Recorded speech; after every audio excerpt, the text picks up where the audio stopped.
Kailangan meron kayong laging ganito, meron kayong valve para in case na may shorted or ano man, iwas putok. Yan. Obserbahan natin ganong, ayun, naiwan yung isa. Protect. Mukhang kinakabahan na naman ako rito mukhang ubos na, baka ubos na naman yung kabilang channel nito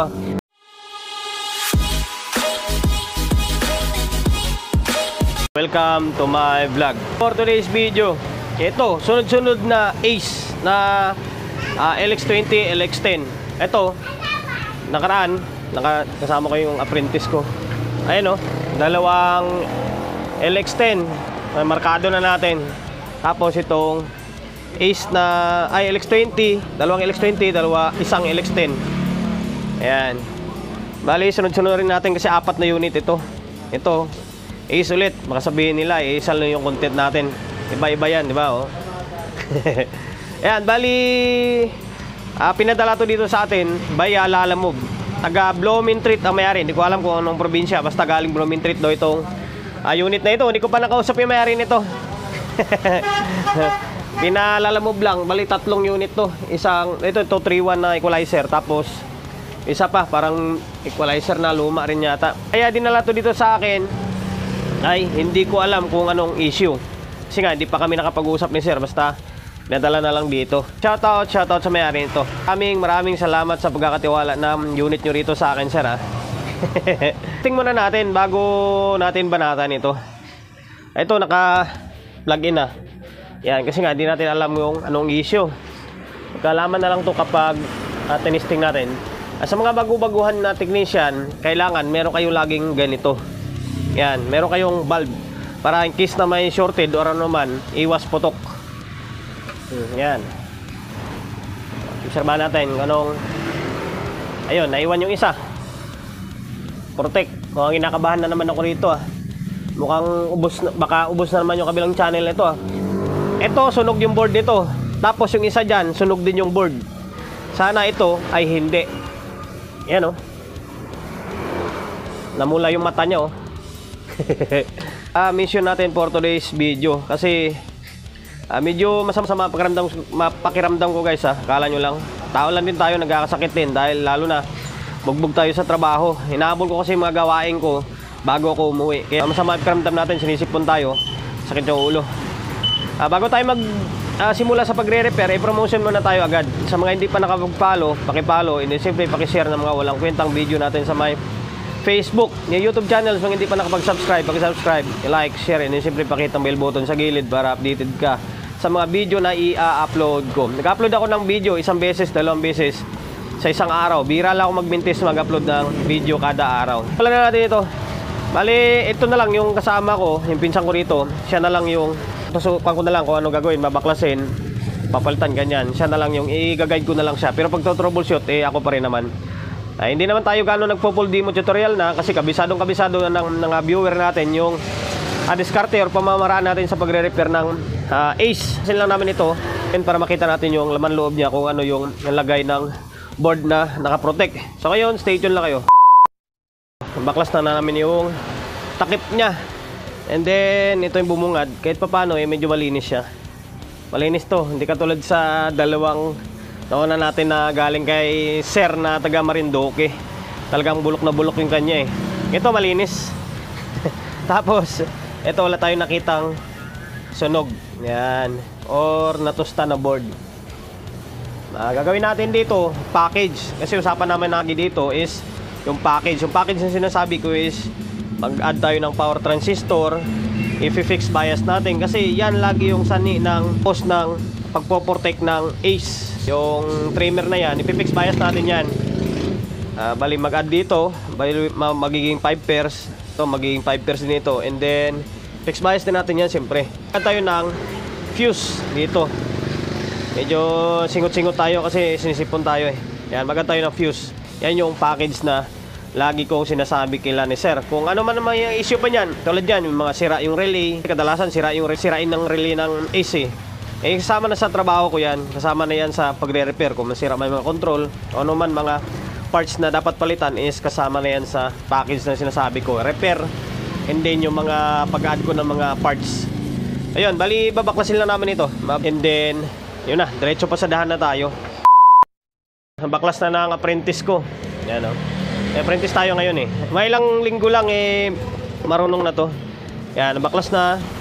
Bali, ito ituturo ko na sa inyo. Ang unang step nyo is, kapag ganitong trouble lang na walang sira or walang shorted. Kasi ito automatic. Dito, magpalit kayo ng ito. Tanggalin nyo ito, trimmer. Itong 3 na 202. And then itong 201. Yan, trimmer na yan. Palitan nyo yan. Tanggalin nyo. Tapos tanggalin ito. Yan, dalawang channel ito. Yan. Tapos mag-add kayo ng blue key rito. Yung bakante na yan, no? 0.33 or 0.33, 0.25 pwede yan. Dalawang piraso. Isa, dalawa. Yan. Kada channel.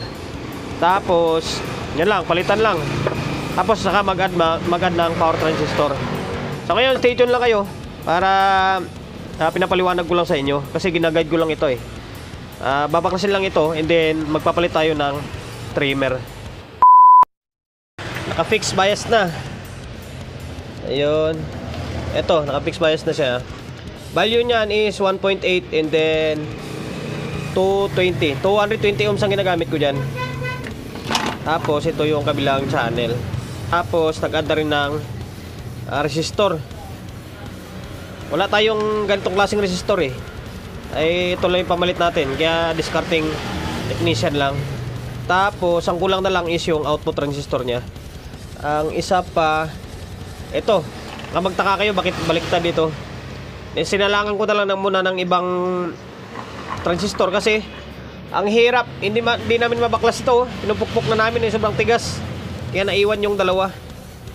Ayan, pansamantala lang muna. So ngayon, bali magsukat muna tayo ng or testing muna natin na wala pa siyang output transistor para malaman natin kung normal na yung biasing niya. Kabit mo nga kas. Kabit mo to. Nandito. Kailangan kwanto, pukpukin to para matuto.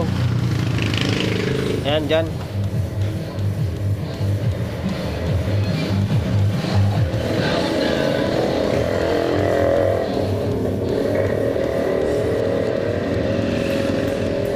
Ayan, sige.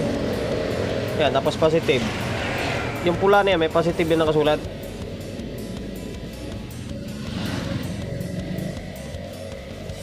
Lalim yung itim.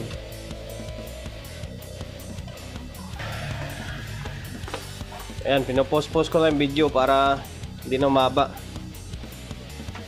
So, ngayon, nakakabit na yung dalawa. Ganyan lang muna. Tapos, balik natin tong nakahang na supply. Yan, bali saka na lang natin dagdagan ng output transistor and then yung mag-add ng fuse. Ayun, naka-plug in na to. Pan muna tayo, naka-bulb muna tayo. Obserbahan natin kung magpo-protect pa siya. Ayan, wala na. Normal na siya, oh. Natin kung dalawa. Kailangan dalawang ilaw yung ilaw dyan. Kapag isa lang, hindi andar yan. Ayan, dalawa. Ayan, dalawa. Dito, dalawa. Ayun, magsukat ako ng voltahe. O, ngayon, ikaw mag-video. Yan lang, hindi mo na, hindi. Ang ginagawa lang yung papakita mo.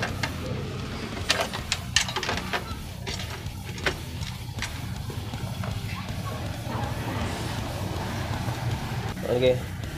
Dito lang, tester lang yung ipakita mo. Ito, ganyan-ganyan lang, ganyan ka lang. Tester, ito. Yan. Yan mo. Point. Halos na sa 0.3. Normal na to. Na-adjust ko yung tester natin kasi mataas yung reading nya. Yan, normal na yan. Yung nakaraan niya mataas eh. Kabila. Yan sa may kabila. Photographer muna tayo. Yan, against the light. Huwag mong i-kontra sa ilaw. Normal na. O yan. O ngayon, normal na ito. Bali, ang susunod na lang na gagawin, mag-add na lang ng power transistor and then mag-add ng fuse. O yun, siya pa rin babanat yan. Kasi, gagawin natin ito. 5 auto muna. Ito, nag-add na tayo ng fuse. Ito nga, yung apprentice ko yung mabanat dito. Popo lang to pero ayan, nakainang na siya. Yan, tapos dito sa mga gustong gayahin, yung iba is kabisadong kabisado na yung ginagawa ko, hindi na kailangan ituro. Ayan, yan lang, puputulin nyo lang yan, angat nyo lang itong diode kasi diode to eh. Tapos putulin nyo yan dyan, tapos siya kayo magbutas. Same sa mga kabila. Tapos yung fuse box na ginagamit ko ay ganito. Yan, sa online may nabibili rin naman ito eh. Ganda niyan, tingnan, angas. Tsaka may cover siya. Tapos yung dalawang board natin is kompleto na rin yung output niya. Mabilisang vlog lang ito kasi ulit-ulit na yung natin. 1, 2, 3, 4, 5 mana. 5 na sa may kabilang sa may kabilang side. Same din sa may kabilang channel. Siyempre 5 na rin to. Yan o. Tapos naka-fix bias na yan kasi sinukat na natin kanina eh. Ngayon, babalik na lang itong diode. Babalik na itong diode. Ganito yan, babalik mo siya ganyan. Kasi babalik na lang yung power supply na yan. Tapos, ito, yung dalawang board natin. And then, diretso na, audio test na tayo para matapos na yung walang kwentang vlog natin. Balik na yung power supply. Tornilyo na lang yung board. And then, heatsink. Nagtutornilyo yung apprentice natin. Magpapasalamat muna tayo agad. Kasi ako yung vlogger na tamad mag-edit. Magpa-flash ng mga pangalan nyo dyan, yung mga pa-shoutout nyo. And then mag-shoutout mismo. Na paisa-isa is tinatamad ako. Kasi sa sobrang dami ng gawain natin, hectic yung schedule natin. Yung ultimo nga vlog ko wala ngang ganong edit yan edit, upload lang. Tapos yung mga inaasikaso po dyan para gumanda-ganda, hindi ko na nasikaso yan. Hayaan ko na lang, kahit yung thumbnail ang pangit niya sagwa hayaan ko na lang kasi bigyan ko na lang siya ng oras kapag medyo makaluwag-luwag na tayo. Kaso mukhang hindi tayo luluwag nito kasi walang tigil yung gawa natin.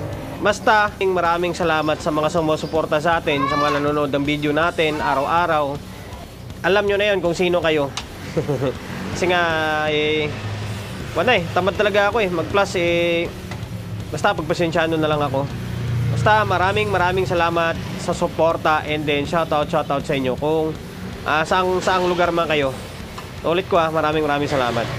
Tornilyo na. And then para ma-audio test natin, kami nating pasasalamatan bandang norte, Pangasinan, Pampanga, Zambales, Isabela. Basta yung mga hindi natin mababanggit na pangalan pasensya na. Then ng Visayas natin, mga Cebu, kababayan ko sa Iloilo, maraming salamat. Lalo na pag nagla-live tayo marami nagpapa-shoutout. Yun lang kayo, babalik na lang ito and then malagyan ng speaker. Meron nang nakakabit na speaker. Ayan, ibali ito 20 natin. Sabi ko sa kanya, ito 20 mo na. Ayan, tapos nakakabit na speaker, dalawang sub na yan sa gitna. Tapos audio source natin ay itong cellphone natin na isa. Ngayon, para matapos na yung walang kwentang vlog natin. Wala, ayaw. Lipat mo. Yan, baka malagay dyan.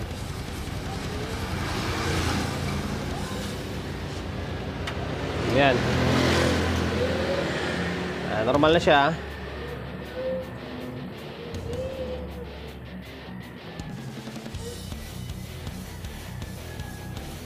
Check. Ano? Ito yung channel na to, yung channel 2, yung naka-protect. Ayun, okay na.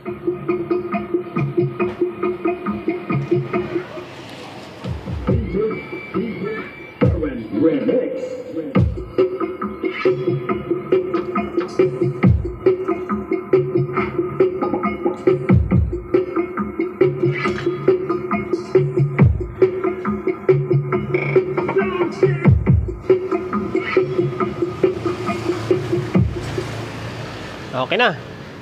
Bali, okay na, nawala na yung protect nyo. Maandar na rin, normal na yung tunog. Yan lang talaga guys. Isa lang talaga yung sanhi niyan is yung trimmer lagi. Laging nasisira yan. And then, pag nasira yan, konting mali lang, sunog yung board kasi walang fuse. Itong atin is protection na ito. Ayan, may fuse na siya. And then, naka 5 pairs na. Naka fixed bias na. Okay na to. Sir, from Blooming Treat, okay na yung Ace na LX20 nyo. Back to normal na ulit. Pasensya na, medyo na matamlay yung pagbablog ko ngayon. Wala kasi ako sa mood. Medyo may trangkaso tayo.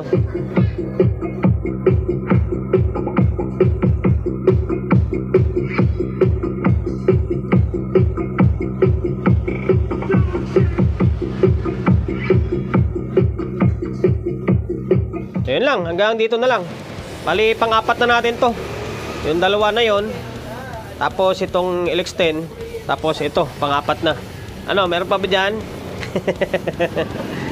Tatapusin ko na itong Sakura nito. Galing Taguig naman ito. Promotion, bago tayo magtapos, siyempre, shop natin. Number 41, Don Julio, Gregorio Street, sa Uyo Road, sa Uyo, Quezon City. Social media pages natin, sa mga hindi pa nakapag-follow, paki-follow, and then siyempre paki-share ng mga walang kwentang video natin sa my Facebook, YouTube channels. Mga hindi pa nakapag-subscribe, paki-subscribe, i-like, share, and then siyempre paki-hit ang bell button sa gilid para updated tayo sa mga susunod na video na i-upload ko. Ingat, God bless, and then peace atin lahat.